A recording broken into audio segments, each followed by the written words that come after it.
Ada kalanya saudara, justru ketika kita semakin bersungguh-sungguh, Yesus mengizinkan satu perkara terjadi dalam hidup kita dan mengizinkan seakan-akan Dia tidak mendengar seruan kita, Dia tidak mendengar teriakan kita. Tapi pastikan di saat sepertinya Dia sedang menolak kita, sesungguhnya Dia sedang membentuk karakter kita. Kalau up and down, kadang-kadang begini, kadang-kadang begini, itu belum karakter saudara. Tapi Yahweh mau kita terus naik dan bukan turun. Ini baru namanya karakter. Dan akhirnya setelah orang yang bilang, Tuhan aku mau mengikut engkau, Tuhan bilang kalau mau ikut aku, ikut, jangan banyak alasan. Kau harus bayar harga, apapun yang harus kau bayar, kau harus bayar harga. Yesua gak perlu uang kita saudara, Dia punya banyak uang. Dia bisa menjadikan daun-daun kering menjadi uang.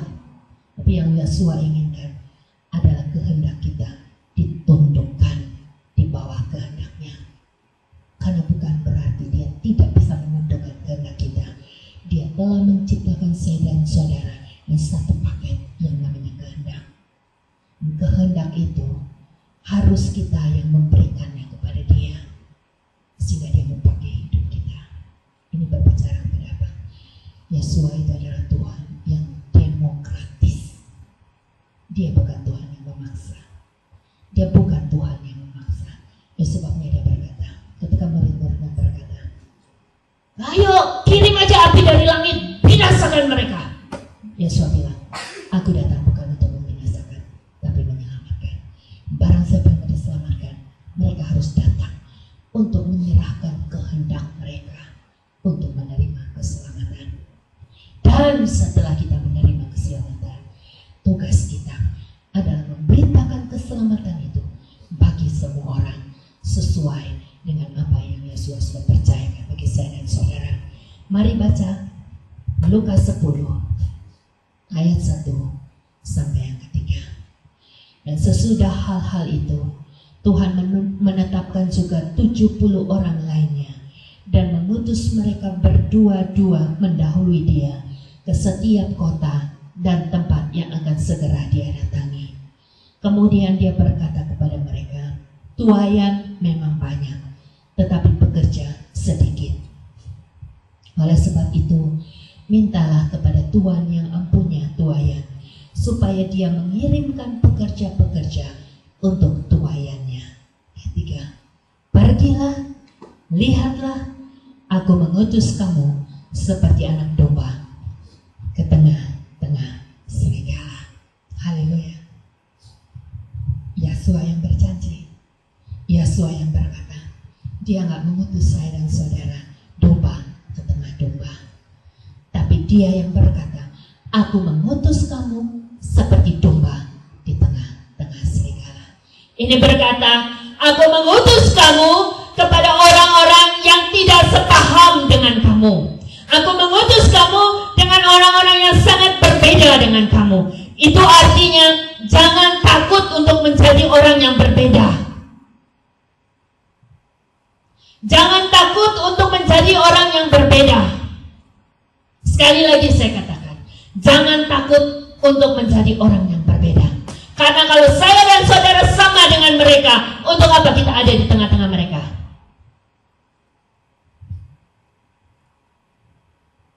Jadi bersyukur kalau pada akhirnya Yesus telah menjadikan kita berbeda dengan mereka, supaya kita tahu kita diutus kepada orang yang berbeda. Gak cuma berbeda agama saudara, gak cuma berbeda bangsa. Mungkin kita merasa sama-sama Kristen, tapi kok pengajarannya berbeda. Bersyukur karena Dia telah membawa kita, mengajar kita dengan pengajaran yang sesungguhnya, sehingga menjadikan kita berbeda dengan mereka. Tugas saya dan saudara, pergi dan beritakanlah apa yang Yahweh Yesua telah beritakan kepada saya dan saudara. Itu tugas saya dan saudara. Kita datang, ya Tuhan, aku mau mengikut Engkau. Kalau Yesua yang kita ikuti, Yesua itu adalah pribadi yang menghormati Sabat. Yesua itu adalah melakukan firman. Yesua itu adalah mendengar Bapaknya. Yesua itu adalah menyembah satu pribadi yang menamakan dirinya aku adalah aku, yang artinya tidak ada yang lain, dan dia memperkenalkan dirinya sebagai Yahweh, yang berkata masyurkanlah namaku dari generasi kepada generasi untuk selama-lamanya. Kemanapun kamu pergi di antara segala bangsa, masyurkanlah namaku, karena di dalam namaku ada keselamatan. Yoel 2 ayat 32. Kisah Para Rasul 2 ayat 21. Roma 10 ayat 13. Dan Yahweh ada pribadi yang menurunkan 10 hukumnya. Hormati hari Sabat, hormati orang tuamu, jangan berdusta, jangan berzina, jangan mencuri, jangan mengingini harta sesamamu,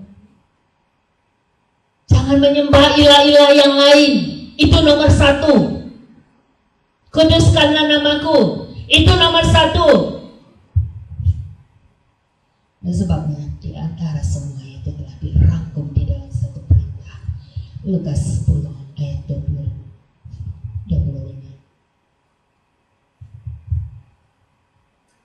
Dan tampaklah seorang ahli Taurat berdiri untuk mencobai dia dan mengatakan, Guru, dengan berbuat apa aku dapat mewarisi hidup yang kekal?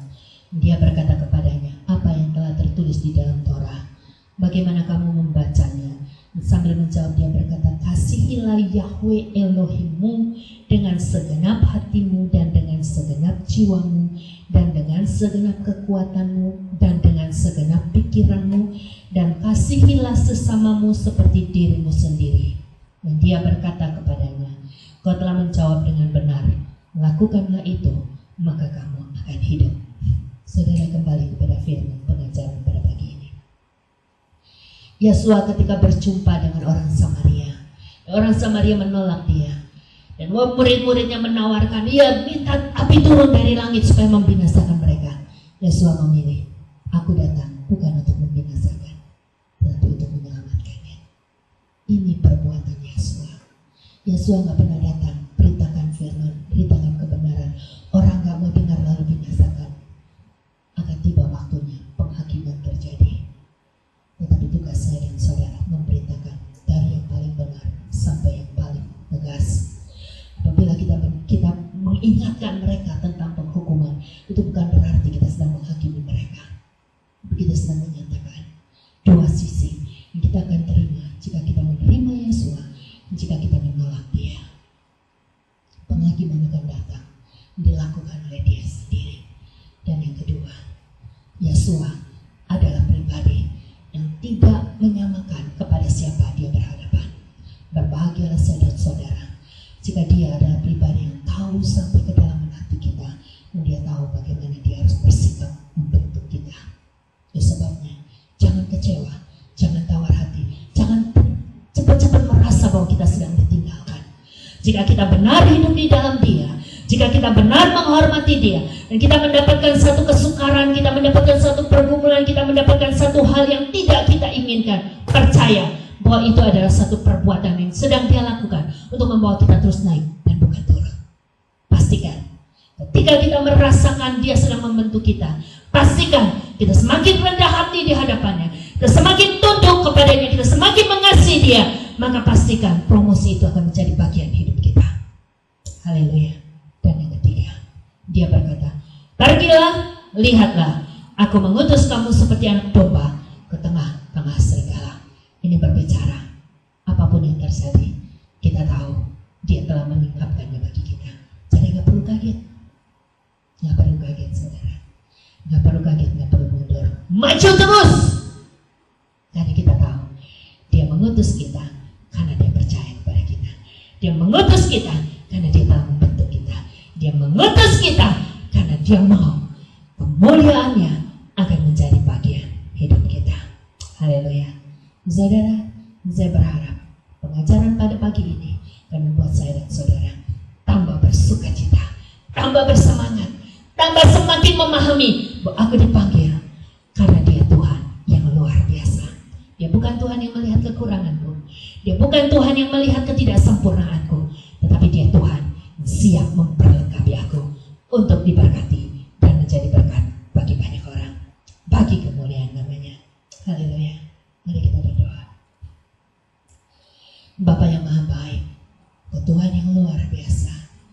Yahweh pencipta alam semesta ini, Yahweh yang tidak sekedar peduli akan hidup kami, tetapi Yahweh yang menyatakan kasih-Mu yang luar biasa. Sampai akhirnya ada hari demi hari kami boleh melihat bahwa perbuatan-Mu sungguh ajaib dalam hidup kami. Kami bersyukur untuk pemeliharaan-Mu, kami bersyukur untuk kasih setia-Mu, kami bersyukur untuk semua perbuatan baik-Mu di sepanjang kehidupan kami. Kami mengerti Bapa, Engkau memperlakukan kami dengan sangat tepat. Ketika kami hanya menjadi bayi-bayi rohani, Engkau telah memanggil kami dengan penuh kelembutan, sabar membentuk kami. Sampai akhirnya kami masuk menjadi orang-orang yang dikategorikan sebagai orang-orang dewasa di dalam rohani. Kami sungguh bersyukur Engkau mempercayakan pekerjaan-pekerjaan yang tidak mudah bagi kami. Kami boleh berkata kalau kami tetap berdiri di dalam kebenaran firman-Mu, itu hanya karena anugerah-Mu yang luar biasa dalam hidup kami. Kami bersyukur Bapa, pada akhirnya kami boleh melihat Engkau memanggil kami, membentuk kami, mendewasakan kami, karena Engkau mengasihi jiwa-jiwa. Engkau membentuk kami untuk siap dikirim di tengah-tengah serigala. Kami bersyukur Bapa. Kami tahu kalaupun Engkau mengutus kami di tengah-tengah serigala, Engkau tidak pernah tinggalkan kami. Bahkan Engkau akan terus membawa kami naik dan bukan turun. Hamba bersyukur untuk jemaat yang Engkau boleh tumbuhkan di tempat ini. Kami bersyukur segala sesuatu boleh terjadi di dalam kehidupan kami. Kami bersyukur Engkau tidak pernah tinggalkan kami. Jemaat ini Engkau bangun semakin memiliki kasih yang luar biasa, kerendahan hati yang luar biasa, sungguh-sungguh menjadi berkat bagi banyak orang. Terus teguhkan hidup kami, teguhkan roh kami. Berdoa untuk setiap jiwa-jiwa yang boleh mendengar pemberitaan kebenaran firman dari tempat ini. Berdoa biar pengurapan-Mu turun sebagaimana Kau urapi hidup kami, Kau urapi setiap jiwa, terus naik dan bukan turun, menjadi kepala dan bukan ekor, sampai pada akhirnya ketika kami pulang, kami tahu bahwa Engkaulah Tuhan yang luar biasa. Terima kasih Allah Kudus. Bapa, kami berdoa di dalam nama Yesus Mesias. Kau berkati umat-Mu di manapun mereka berada. Izinkan mereka boleh mendengar pengajaran kebenaran firman di tempat ini, sampai amanat agung Yesus Mesias boleh sampai ke pelosok-pelosok, di mana jemaat-Mu boleh mendengar bahwa kalau pada akhirnya Kau menyatakan diri-Mu, Kau memilih kami, Kau membentuk kami, Kau menjadikan kami sebagai pengerja-pengerja yang akan menuai jiwa-jiwa untuk masuk di dalam kebenaran firman-Mu. Biarkan melalui sarana yang sederhana ini banyak jiwa, banyak pemimpin-pemimpin rohani boleh disadarkan. Penginjilan tanpa berbicara tentang oknum, tentang pribadi Maha Pencipta yang memperkenalkan dirinya Yahweh, dan menurunkan dan memberikan namanya kepada bayi itu sebagai Yeshua, Yahweh Juru Selamat. Setelah mendengar pemberitaan ini, mereka boleh bertobat, mereka boleh kembali kepada visi dan misi-Mu yang semula, memasyurkan nama-Mu, memberitakan kebenaran firman-Mu, membawa jiwa-jiwa untuk kembali memuliakan nama-Mu Yahweh. Terima kasih Bapa, inilah hidup kami, serahkan semuanya bagi kemuliaan. Berkati saudara-saudara kami, berkati sahabat-sahabat kami, berkati manajemen perusahaan tempat Engkau pakai untuk menjadi saluran berkat-Mu. Berkati kota, berkati negara di tempat kami tinggal, berkati bangsa-bangsa untuk kembali memuji dan memperkenalkan dan memuji, memuliakan nama-Mu. Di dalam nama Yesus Mesias, Tuhan dan Juru Selamat kami, Yahweh yang telah menjadi manusia, kami berdoa dan mengucap syukur. Haleluya. Amin.